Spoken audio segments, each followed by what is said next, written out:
That's exactly what kept four-time Muskie world record holder Len Hartman chasing after those big critters for close to 40 years now. Have any idea how many days you've spent chasing muskies? Well, from the opening day to the closing day, we fished every day. Is from anywhere from 10 to 14 hours. And if I guided a party, I fished before I picked my party up and went after I dropped them off in the evening. Why? What would possess a man to fish that many hours, that many days after one kind of a fish? Well, we were a little crazy, but we were trying to break a record, really. Our best year was 254 muskie. That was the best year. Did you keep track? Do you know how many muskie you have caught? 3,693. I should have known you'd have that exact answer. Mm-hmm. Can you give me some other picks of what you think are premium muskie waters that have at least 50-pound and perhaps larger muskie in them? Well, I would have to say that the waters of any of the waters coming off of Georgian Bay are potential record waters. And my top choice would have to be the French River chain coming up through this flow each year. They migrate in from the Georgian Bay. Next, I would say the St. Lawrence River.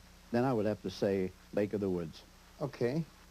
If a person was totally new, had never been muskie fishing before, what would you tell them? Go fish walleyes or bass? No. No, I would say to start out, buy good tackle. Don't buy junk and work your way up. It don't work that way. You got to have good tackle to start with. Once you get experience, you can come down a little cheaper on your tackle and then just use them a season and throw them away. But here again, hire a good guide. But what you're saying is for a beginner, it's much more important to have the very best equipment than it is for an experienced person. An experienced person would know how to overcome obstacles. What's the craziest thing that ever happened when you're out muskie fishing?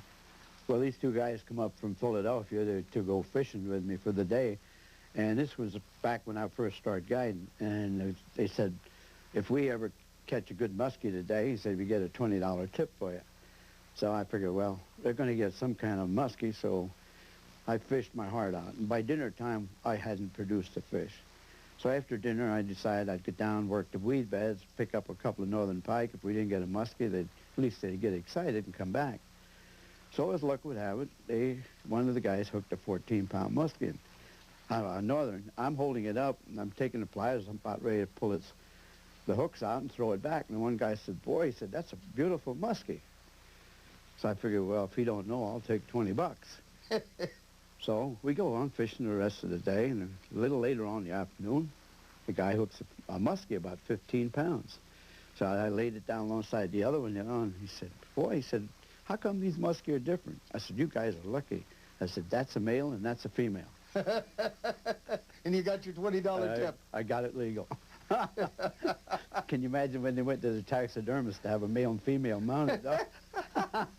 After listening to Len's sage advice that evening, it sent me out into the water that next morning with the red, steel, feathers, and fur, and trolling past every one of Art's known muskie haunts with lures that looked like they were whittled down from baseball bats.